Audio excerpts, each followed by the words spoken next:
Hi guys, and welcome to the channel. Today I wanted to film my first color along.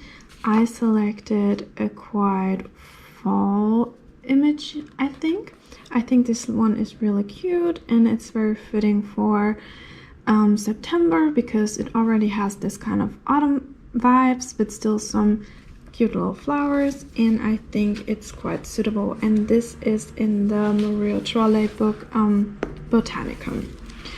Okay, so let's get started. First, I think I am gonna start with the background, and I'm gonna do the background with the Neocolors 2. I actually don't really have an idea about how the color scheme is going to look like. I'm just gonna see how it works, and hopefully it turns out pretty.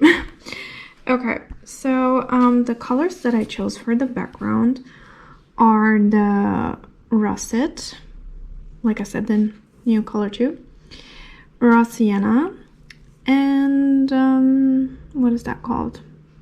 Orangish yellow. So I'm gonna do that a little bit in a time rougher, in a time rougher, I guess. So, but still, what I'm gonna do is first I'm gonna apply the darkest color, which is russet in this case, at the corners, and I put some paper underneath so it doesn't bleed through or I accidentally color on the other sides. With the Neocolor 2, I think you have to be super careful because they can turn out very vibrant. And I just noticed that I forgot that this paper is like a very weird texture compared to the other Maria Trolle books or Hannah Carlson books that I have. Like the paper is way smoother, so I really don't know how this is gonna work on this paper, but I guess we'll find out. Okay, here I just go around the corner with the russet color, and then I'll pick up the raw sienna, and I'll basically go a little bit also over it, and then again more around the corners. I was actually talking, but I didn't realize that there is no sound when I'm kind of recording these time roughers. So actually I also think that I really talked too much because this video got way too long.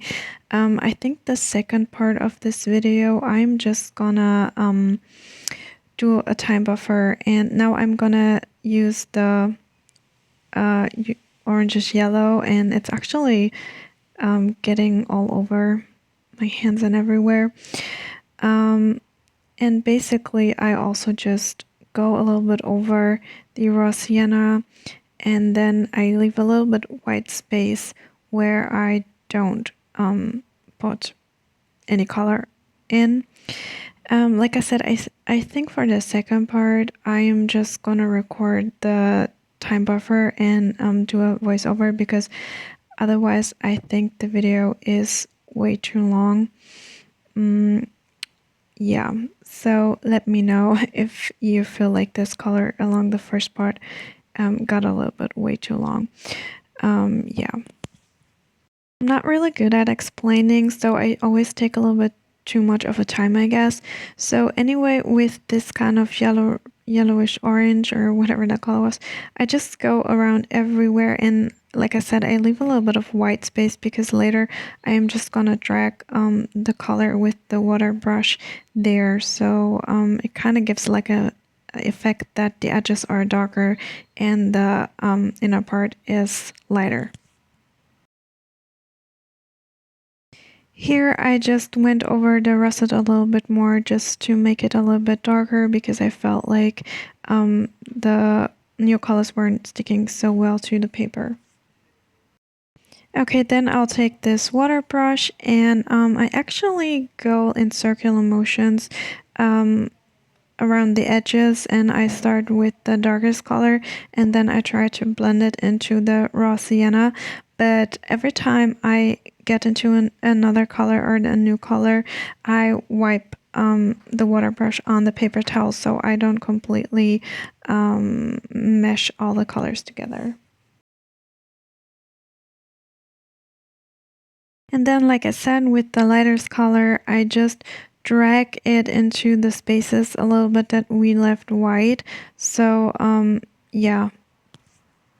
Okay, so unfortunately I didn't lay enough pigment down, so the background became quite patchy. I then went over it a second time, a second layer. So, yeah, be careful to put enough down so you don't have such a bad result in me.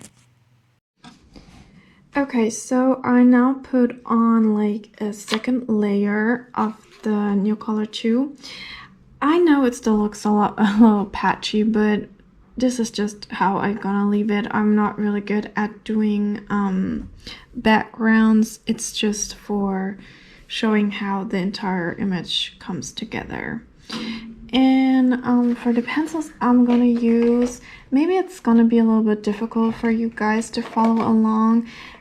If you're interested, I also could do another color along with specific kind of pencils, but you have to keep in mind that I don't really have a full set of pencils except for the Derwent drawing, which I will also be using for this image.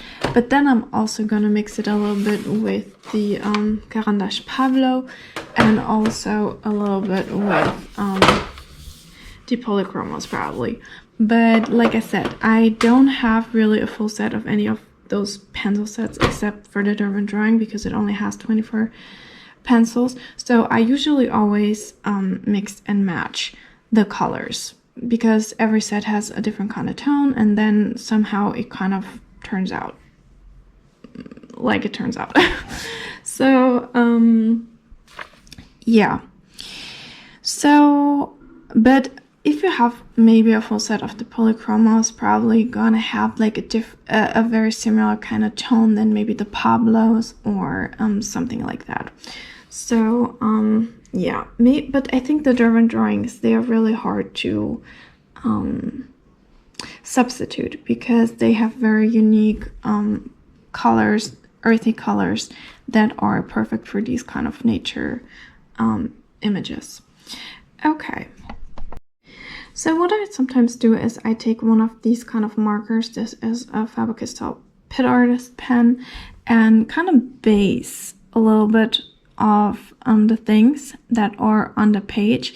Now I'm gonna use it to base these little grassy things. I mean, in this image there's not really a lot of things going on that you really need to do it. You can also just take a green kind of, what color is that, light green pencil and just use that, but just it goes faster, I feel, with these pens, and especially if I have like a bigger image where you have to cover more space, I think they're quite useful. So I'm just gonna base it real quick, and then I'm gonna show you how I will proceed.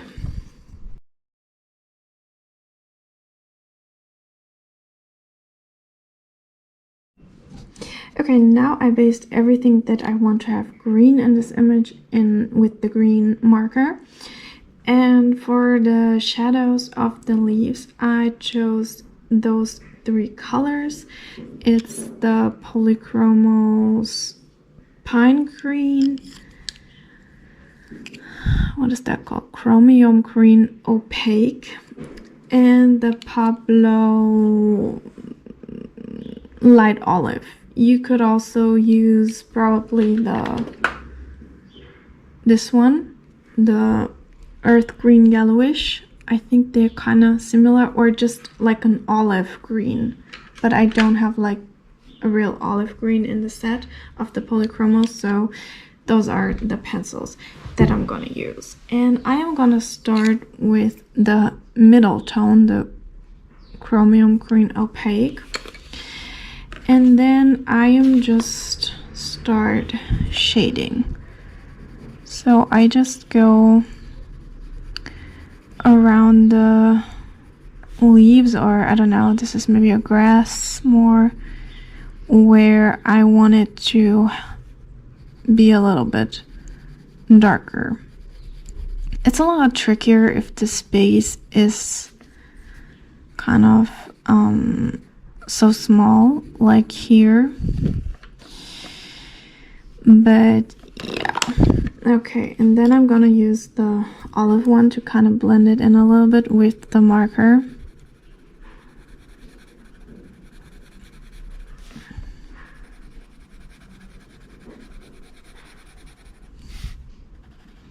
I mean, I think on this little space it's not really so visible, but okay. And then for the little bit darker, I just go over it a little bit and make it a little bit darker on the edges.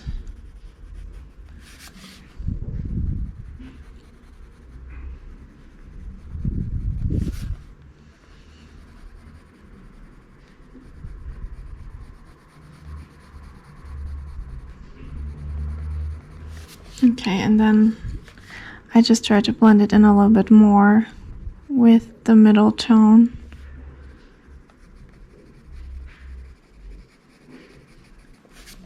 But yeah, I don't know if that's really visible because it's such a tiny space. Okay, so maybe let's do more of this kind of leaf where it's a little bit more visible. Again, I start with the, no, not this one, chromium green opaque. Oh my god, what a name. And I just go around the edges and I don't press so hard.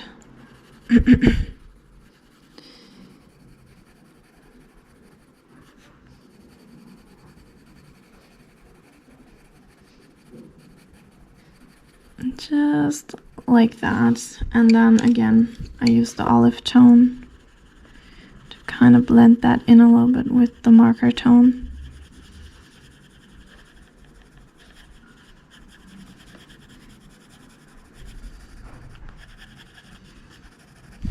And then the pine green, just to make it a little bit darker.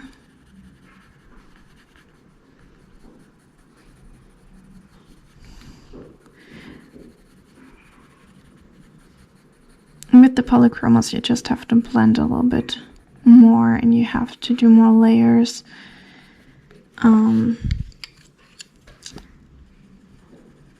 That's sometimes a little bit of an annoying task, I feel, but some people enjoy it. I usually like to get faster to the results.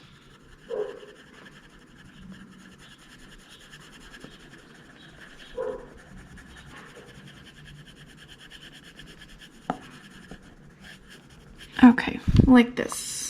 And then I'm gonna do that now with the rest of the green, and then I'm gonna come back.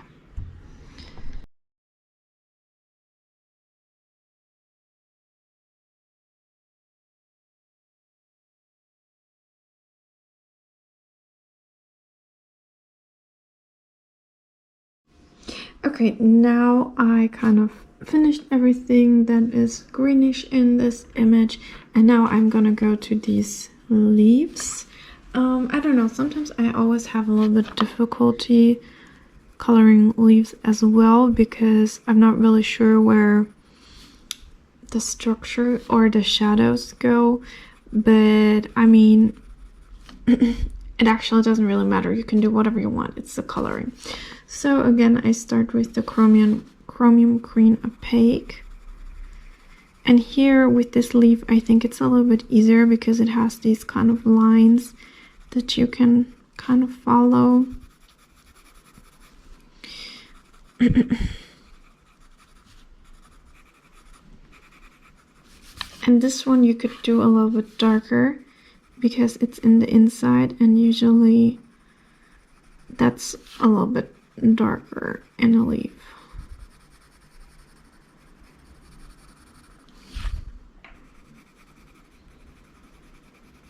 Oh, and maybe it would be better if your pencils were sharp at all times, but I personally just don't do that because, I don't know, I feel like that takes away so much from the pencil if it's constantly sharpened, and I just sharpen it if I feel like I can't really get the results anymore that I want. So, but usually you get better results if you sharpen your pens better than me. Okay, now I'm blending with the light olive, and then I'm going in with the pine green.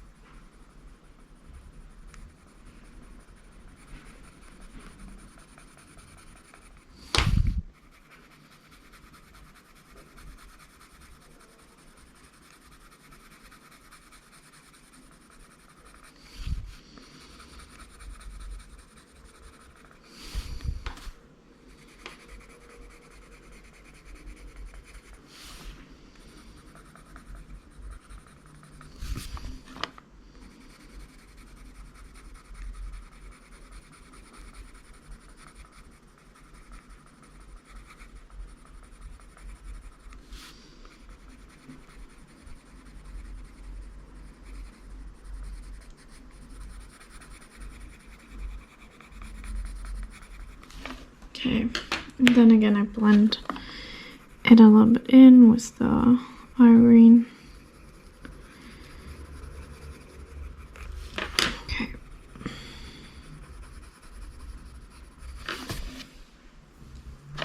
Here I think I already put too much pigment on it. It's not really easy to blend anymore.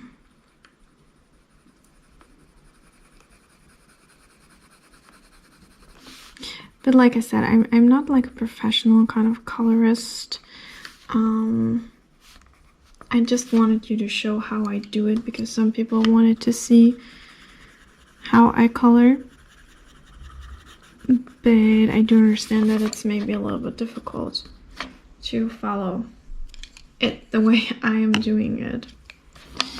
So I probably need to invest in a lighting system because I don't know. Please let me know in the comment section below how the lighting is, if it's sufficient for you or you feel like it should be better, like more visible. Okay. So then we have this bigger leaf. I decided at first I thought maybe I'm gonna do that yellow, but I feel like the green fits better with the red of the ladybug, so I'm gonna do that as well. Again, starting with the chromium. Now I'm gonna sharpen it because I feel like it's a little bit too short. Okay. As you can see, you immediately get better results if your pencil is really sharpened. And here again, I also just try to follow the lines a little bit of the leaf. I'm just gonna show you on this little part and then I'm gonna do the rest sped up. Again, the light olive to kind of blend it in.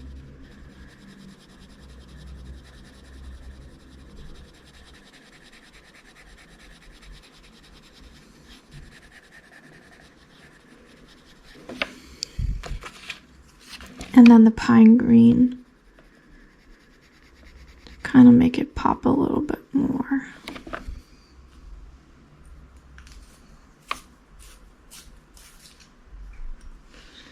It's also needed to sharpen.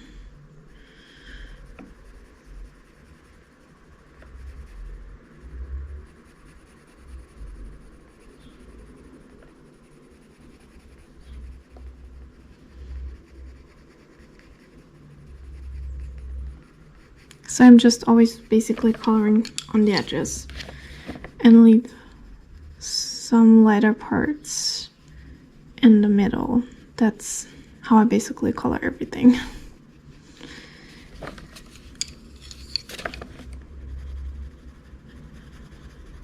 Okay, the rest I am gonna do sped up. Okay, so this was actually all the green parts and how I did the background. Everything else I will do in a second part. I hope it wasn't too boring and you kind of could follow along.